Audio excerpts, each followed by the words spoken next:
அஸ்ஸலாமு அலைக்கும் வரஹ்மத்துல்லாஹி வபரகாத்துஹு. அன்பான சொந்தங்களே, நேற்று நம்ம தல்ஹா இப்னு உஃபைத்துல்லா ரலியல்லாஹு அன்ஹு அவங்க உஹது போரில் நபிகள் நாயகம் ஸல்லல்லாஹு அலைஹி வஸல்லம் அவர்களை எப்படி தனது உயிரை பணயம் வைத்து காப்பாற்றுறாங்க என்பதை பார்த்தோம்.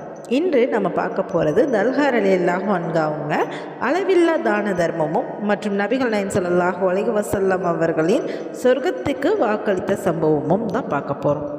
தல்ஹா ரலியல்லாஹு அன்ஹு அவங்க ஒரு பெரிய வியாபாரி. அவர்களிடம் நிறைய செல்வம் இருந்துச்சு. ஆனால் அந்த செல்வம் அவர்களில் இதயத்தில் இல்லை, கைகளில் மட்டும்தான் இருந்துச்சு. ஏழைகள் வந்தால் உதவி செய்வாங்க, கடனாளிகளுக்கு சிக்கியவங்களுக்கு காப்பாற்றுவாங்க, பசியுடன் இருப்பவங்களுக்கு உணவு கொடுப்பாங்க.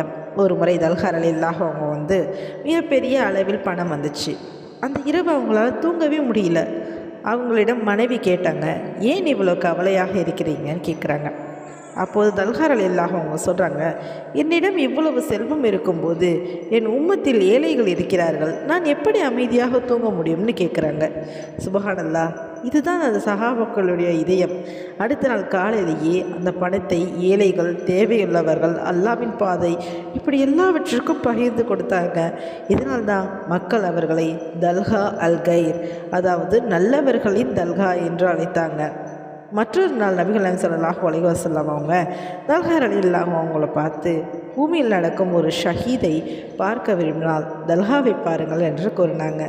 மேலும் தல்ஹா ரலியல்லாஹு அவங்க சொர்க்கம் உறுதி செய்யப்பட்ட 10 சஹாபாக்களில் ஒருவராக இருந்தாங்க. சுபஹானல்லாஹ், இஸ்லாத்தை ஆரம்பத்திலேயே ஏற்றவங்க. நபிகள் நாயகம் ஸல்லல்லாஹு அலைஹி வஸல்லம் அவர்களுடைய உயிரை காப்பாற்றியவங்க. தனது செல்வத்தை அல்லாஹ்வுக்காகவே செலவழித்தவங்க. இறுதியில் சொர்க்கம் வாக்களிக்கப்பட்டவங்க. இன்று நம்மிடம் ஒரு கேள்வி, நம்மிடம் இருக்கும் செல்வத்தில் இருந்து அல்லாஹ்வுக்காக எவ்வளவு செலவழிக்கிறோம்? அல்லாஹ் நமக்கு தான தர்மம் செய்யும் மனதை தந்தருள்வானாக.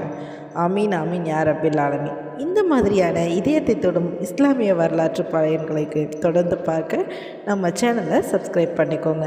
இந்த வீடியோ உங்களுக்கு பிடிச்சிருச்சுன்னா லைக் பண்ணுங்கள், மற்றவர்களுக்கும் ஷேர் பண்ணுங்கள், கருத்துக்களை கமெண்ட்டில் தெரிவிங்க. இன்ஷா அல்லாஹ் அடுத்த வீடியோவில் தல்ஹா ரலியல்லாஹு அன்ஹு அவர்களுடைய இறுதி நாட்கள் ஜமல் போரில் நடந்த உணர்ச்சியான சம்பவமும் பற்றி பார்க்கலாம். இன்ஷா அல்லாஹ் நாளை சந்திப்போம். அஸ்ஸலாமு அலைக்கும் வரஹ்மத்துல்லாஹி வபரகாத்துஹு.